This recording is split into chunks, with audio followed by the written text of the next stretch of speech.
Boa noite, planejamento financeiro. Hoje, enfim, chegou o vídeo sobre planejamento financeiro.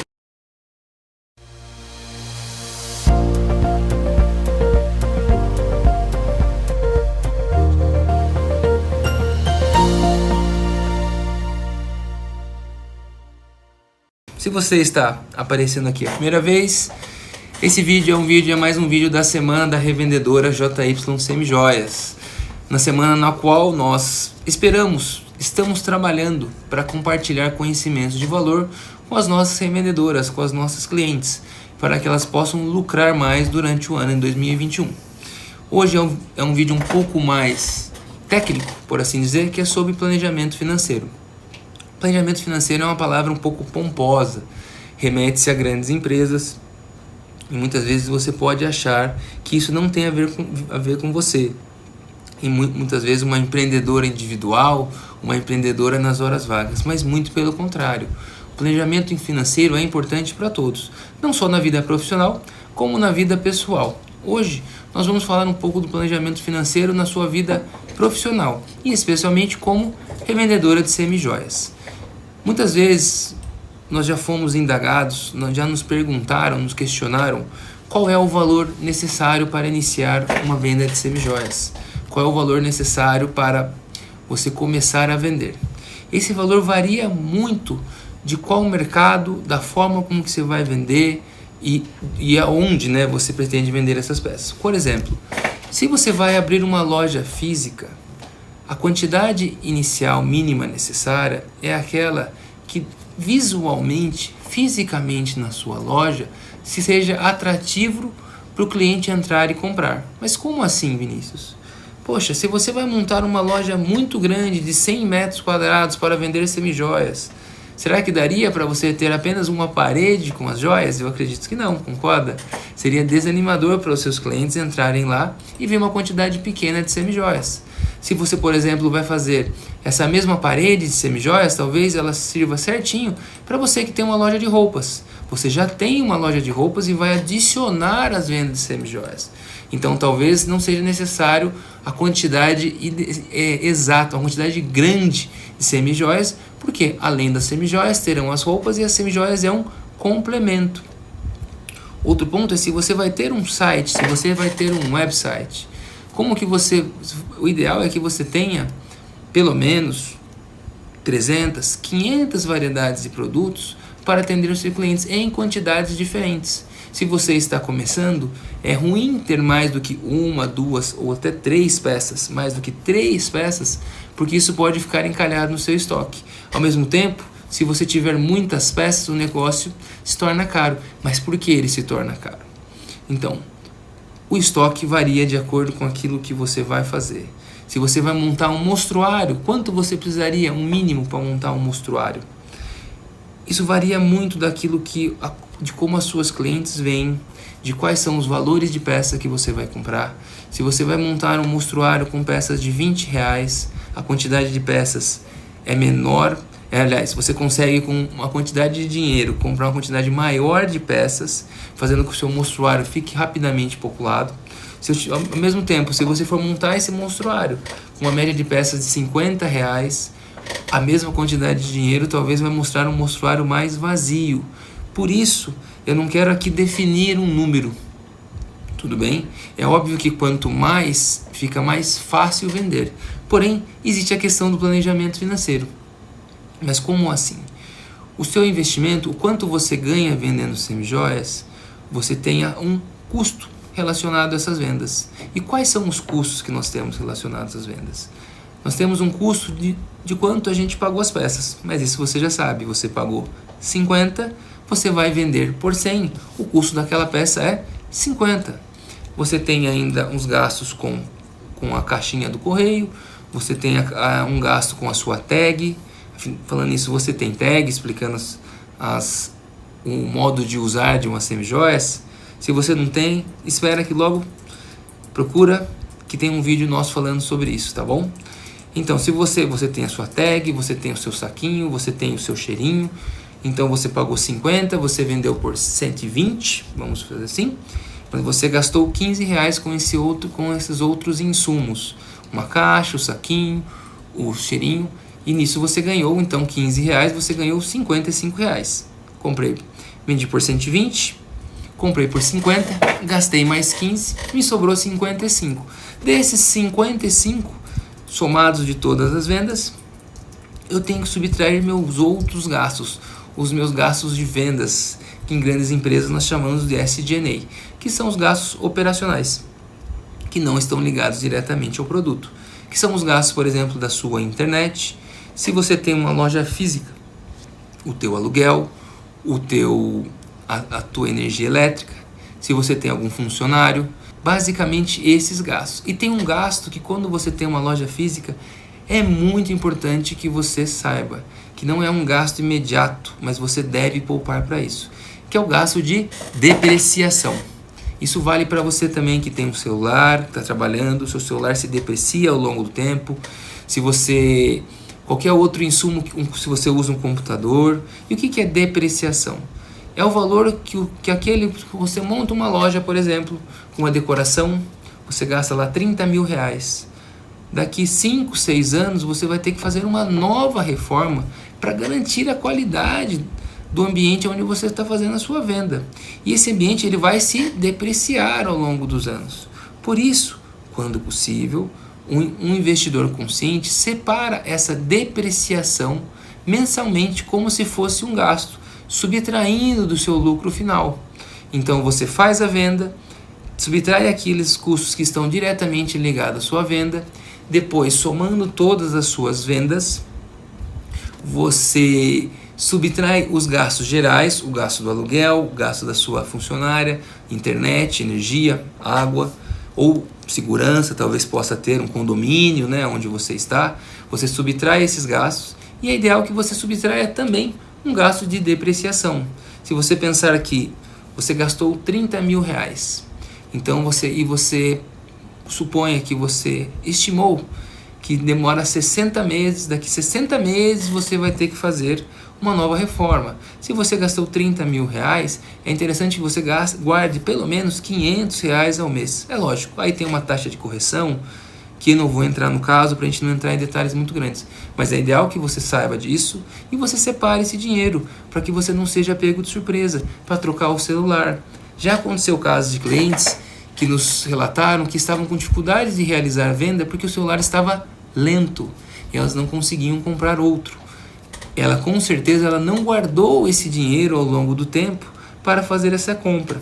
Com certeza também, pessoal, nem sempre é possível.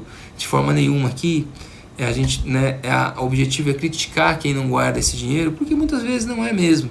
Mas se for, principalmente nos momentos de vacas gordas, você deve guardar esse dinheiro para não ser pego de surpresa no futuro.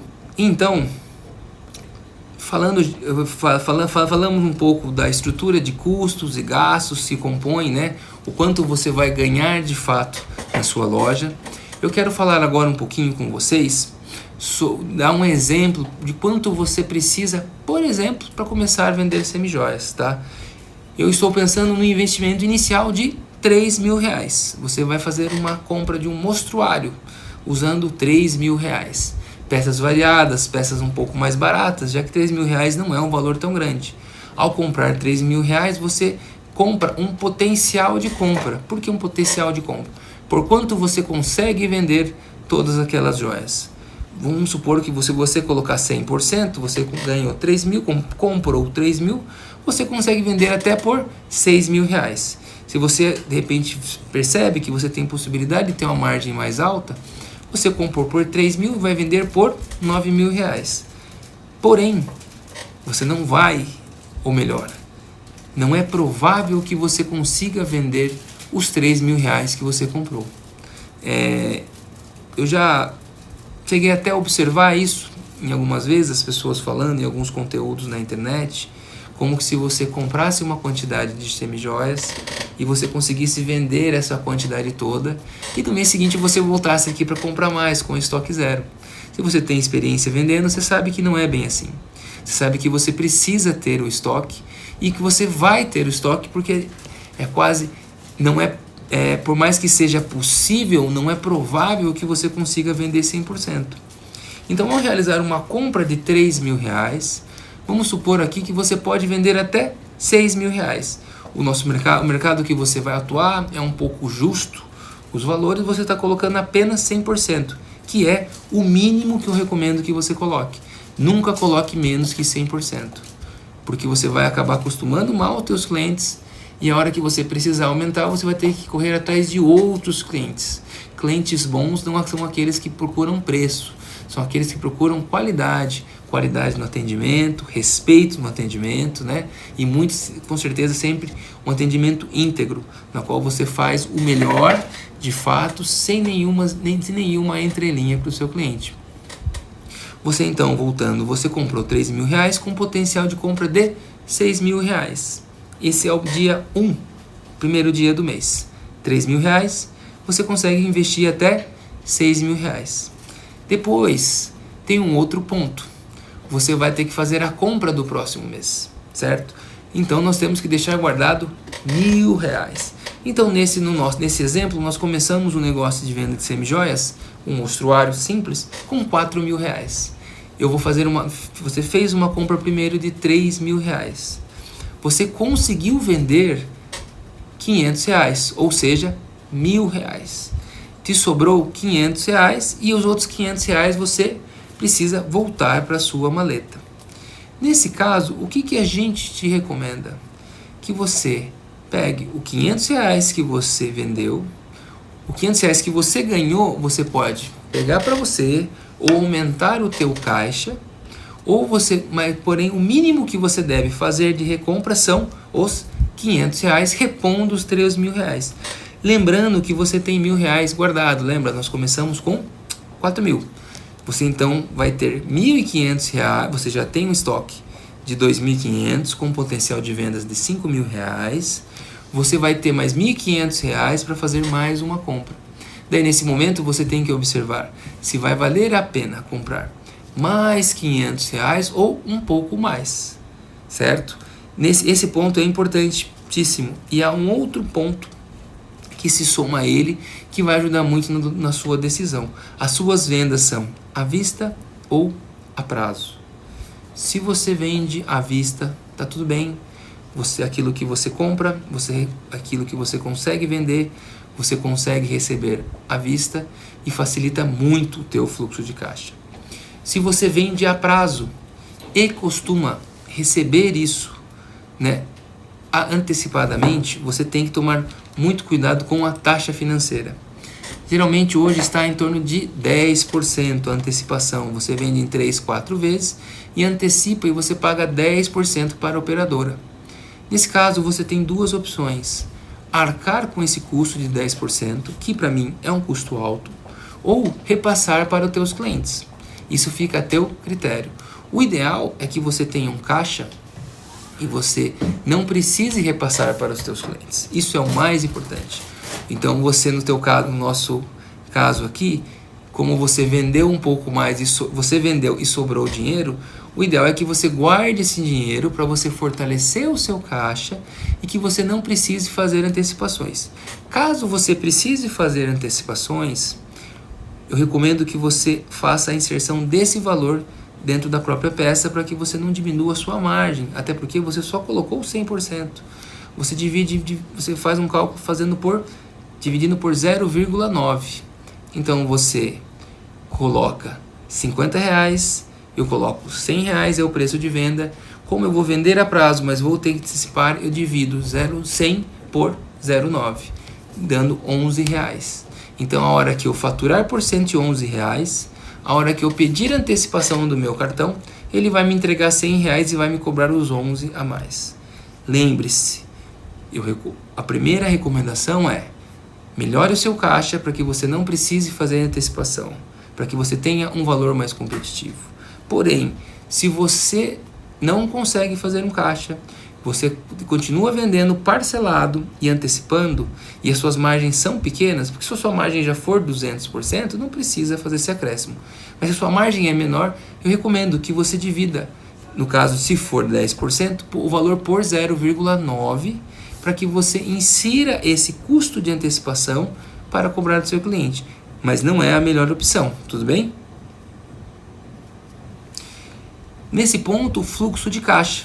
O fluxo de caixa, que é o quanto você tem dinheiro efetivamente. Há de se tomar muito cuidado, pessoal, com o fluxo de caixa. Muitas vezes você está vendendo bastante, com uma margem interessante, porém você tem problema com o fluxo de caixa. Mas como assim problema com o fluxo de caixa? É quando você começa a receber muito a prazo, você começa a ter que pagar uma taxa muito alta, você começa a fazer o uso de dinheiro de compra, de reposição de estoque fora da empresa, que é um erro muito grande. Por que não misturar finanças pessoais com finanças profissionais? Isso eu acho que vale um vídeo só sobre isso, mas assim, não raro, muitos colegas, muitos clientes tiveram problema na pandemia porque misturaram, e óbvio que muitas vezes não é uma intenção, mas misturaram o dinheiro próprio com o dinheiro profissional e pessoal como um só. Isso é um problema, tá bom? Tiver esse problema, então tome muito cuidado com isso. Você tiver esse problema de fluxo de caixa, e muitas pessoas acabaram até quebrando e deixando de vender, porque gastaram aquilo que podem comprar no futuro.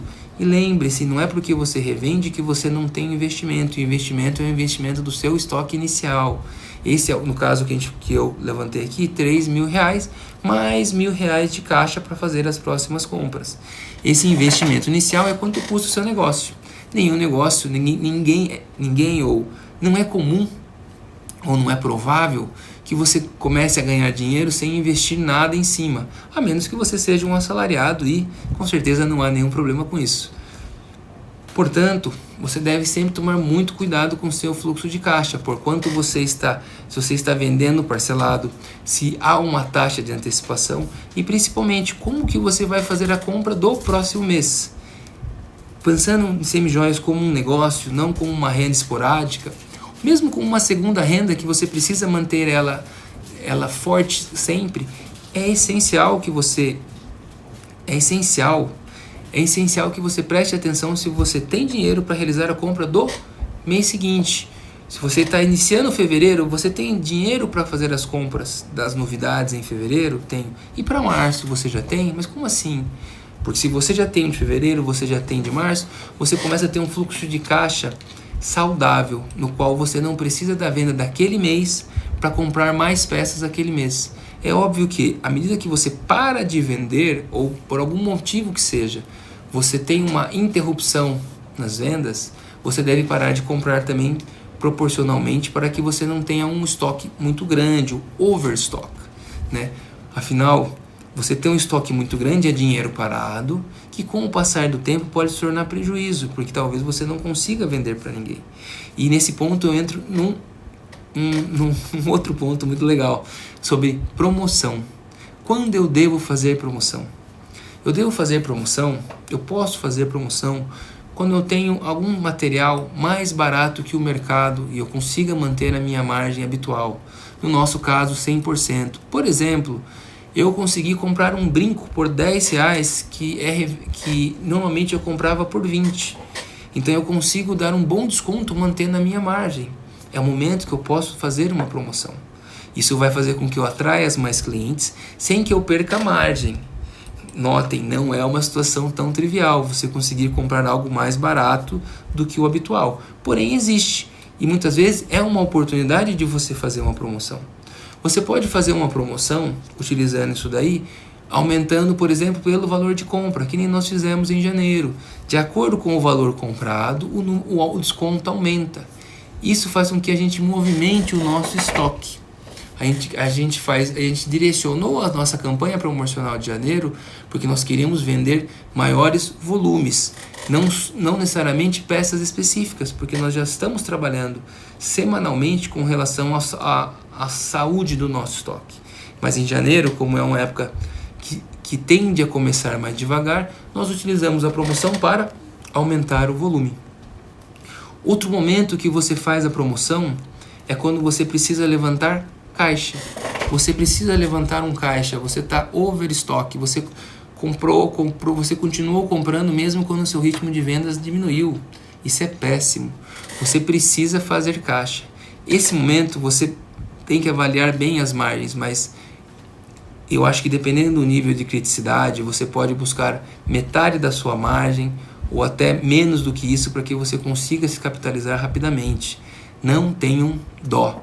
Se você precisa de dinheiro para poder comprar mais peças, para poder, né, supondo que o seu dia a dia, seus custos pessoais estão cobertos, você não tenha dó de fazer a promoção para que você possa capitalizar de novo para comprar mais peças. Porque ter novidade no mostruário faz diferença com os clientes, sim. Os clientes querem ver novidades, a Jo sempre me fala isso.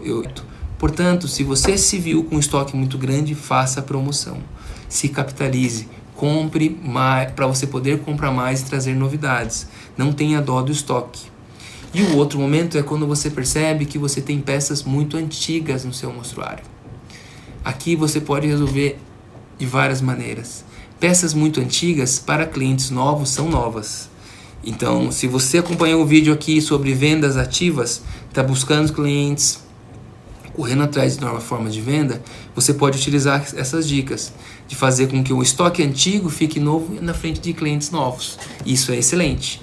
Porém, muitas vezes isso não é possível e você tem que ficar de olho. A peça está 1 ano com você. Olha, eu recomendo que até sem margem, se possível, venda. Você pagou 10, venda por 11.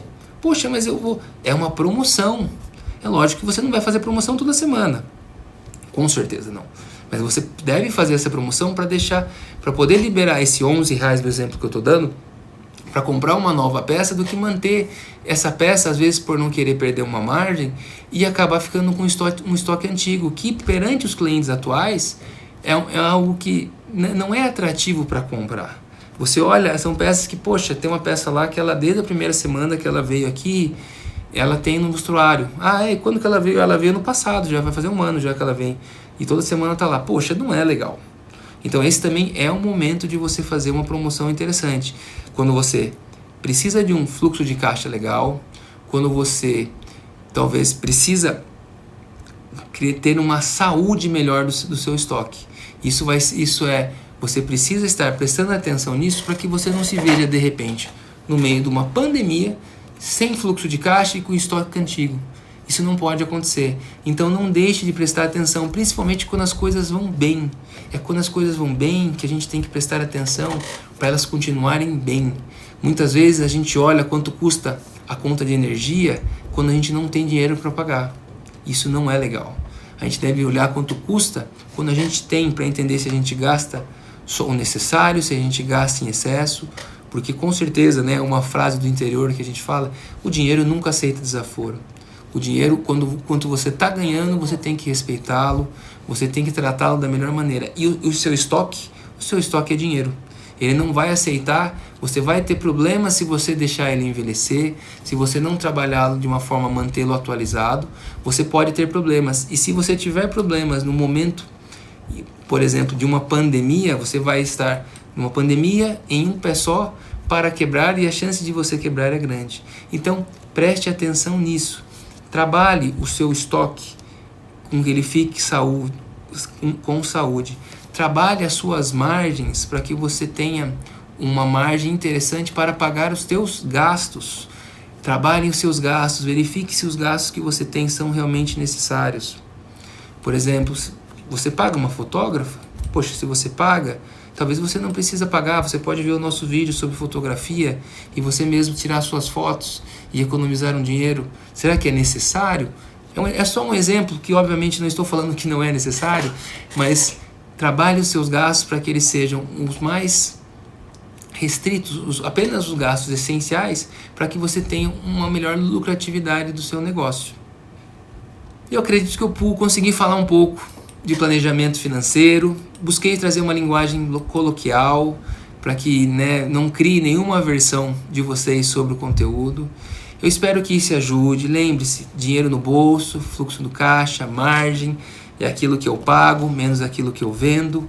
O lucro eu subtraio ainda meus outros gastos. Ter um estoque saudável, fazer promoções quando eu preciso de fluxo de caixa, fazer promoções quando eu tenho um estoque que está ficando antigo. Para finalizar, eu queria contar uma história de um amigo meu, muito antiga já, que ele vendia produtos dentários, faz muitos anos isso. E ele começou com um negócio muito forte, muito legal, começou a prosperar. nos primeiros meses, ele se empolgou, ele acabou, né, criando contas pessoais baseados nessa renda inicial, que estava indo muito bem também. E de repente, como qualquer negócio, o negócio dele desacelerou. E para realizar para fazer, né, para arcar com determinados compromissos, ele passou a vender mais barato o estoque dele para pagar esses compromissos e acabou não sobrando dinheiro para que ele continuasse com o negócio, porque ele não conseguia mais repor. Foi uma pena, porque o negócio tinha começado realmente de forma muito próspera, tinha tudo para dar certo. Porém, como ele acabou já se comprometendo com grandes gastos pessoais, a hora que o negócio prosperou, ele começou a ter que vender os produtos dele de graça para poder arcar com os compromissos. E no final ele ficou sem loja e com muitos compromissos não pagos, né? Por que eu falo isso para vocês? Eu falo, prestem, né, tenham bastante prudência quando as coisas vão bem, tenha bastante garra quando as coisas vão mal. Mas independente disso, se você é uma empresária, empresário de loja individual, é sempre importante pensar no dia de amanhã. Agradeço de coração a audiência. Ainda temos vídeos vindo essa semana, da Semana da Revendedora, que vai do dia 22 ao dia 26 de fevereiro. Com certeza vai ter muita coisa legal até sexta-feira. E eu conto com vocês aqui. Muito obrigado. Um beijão.